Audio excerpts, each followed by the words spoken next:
Hey guys, this is Karthik Agantwal from Apex FinServ and I'm back with your daily dose of charts for tomorrow's trading session. But before we move on to what's new for tomorrow, talking about a brief roundup of today's trading session, the views that we had on the indices were pretty much in line from a slow or a you can say a confusing trading session. Whereas on the equity side of things, the watch list was in you can say a bit of a green where we had one stop loss and one target being met and the third trigger being closed slightly on the green side of things. Now quickly moving on to what's new for tomorrow. The first equity trade that we have is one on SBIN where we're going to go for a long at a clear long withstanding support at 390, which also happens to be the recent swing low. What I'm betting on here is that we have this huge gap that's yet to be filled from 400 till about 406, 407. I believe that SBIN is going to be in a small tight trading range from 390 to about 398, playing a bit here and there until the expiry, until it goes on to fill that gap in that trading session. Just a hunch, nothing concrete as of now, but on the short term perspective, we're going to go for a long at 390, stop loss at 386, ideal targets 1% on the upside. Quickly moving on to the second trade that we have is on M&M, where we're going to go for a long at 800. You can see that has been a strong support in the past. It has you can say reverse its roles as well, and now it's again started to act as support. So we're going to go for a long at 800, stop loss at 790, idle targets 1% on the upside. The third is Jubilant Foods after quite some time. Now it has started making distinct lower highs. However, because of this strong recent pullback, we're not going at the immediate swing point, which is 3065, which is pretty close to the current market price. Instead, we're going to go for a short at 3100, also a big round number, and a supply zone 2. Stop loss at 3140, idle targets 1% on the downside. Moving on to the fourth equity trade is one long on Tata Steel. Similar to you can say M&M, we have a complete role reversal based trade here as well at 720, stop loss at 710, idle targets 1% on the upside. The third, not the third, my bad. The fifth and the final trade that we have is on TVS Motors, where we're going to go for a short at 630. Now the reason here is, first of all, it's a strong supply zone, or you can say a demand turn supply.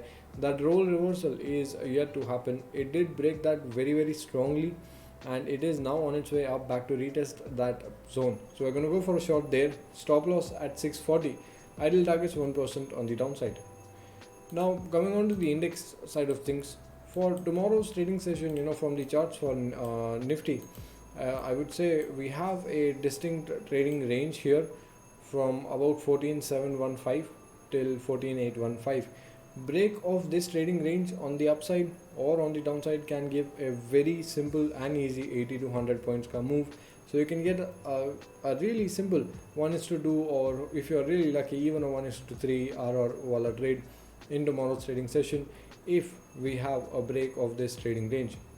On the option chain side of things, I have 14800 as immediate resistance with 500,000 added contracts, significant at 14900 with about 340,000 added contracts. Support comes in at 14700 with 875,000 added contracts, significant at 14500 with 590,000 added contracts.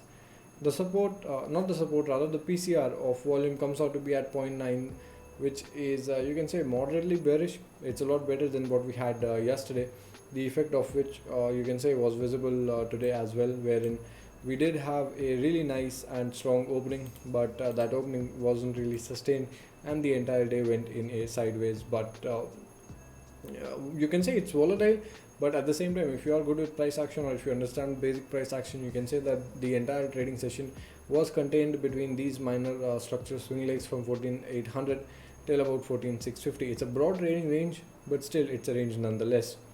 Now moving on to the second index, Bank Nifty. Bank Nifty, we have one critical zone at 35,150, which is pretty far away if you talk about the closer zones. But if I were to establish a trading range on Bank Nifty for breakout trades, we can go long above 35,500 or short under 35,100. It's a healthy 1% trading range. So if you're an option seller, you can try paper trading some short strangles, or if you want to do something adventurous, you can try short straddles as well, but not something that I recommend as of now. just something to try if you are interested in writing options. Now, when I talk about the option chain for Bank Nifty, I have immediate resistance at 35,500 with 132,000 added contracts, significant at 36,000 with 123,000 added contracts. Support comes in at 35,300 with 91,000 added contracts, significant at 35,000 with 140,000 added contracts. The PCR is a troublesome thing here, which is still at 1.04, which is aggressively bearish. So I won't really advise fresh aggressive longs, at least not until it breaks the level of 35,450, 35,475 in a very decisive and sustainable manner. This marks the end of today's video, guys. This is all that I have to share with you guys for tomorrow's trading session. As usual, if you like the analysis, if you like the content, be sure to leave a nice comment, like the video, subscribe to the channel and press that bell notification icon as well. And if you have already subscribed, do check out our Telegram channel at the rate Apex Finso. It will save you the trouble of glancing through the YouTube videos in the live market trading session, because I post everything over there before the trading session starts. I hope you have a wonderful and green trading session tomorrow. Thank you so much for watching. Have a good night. Bye.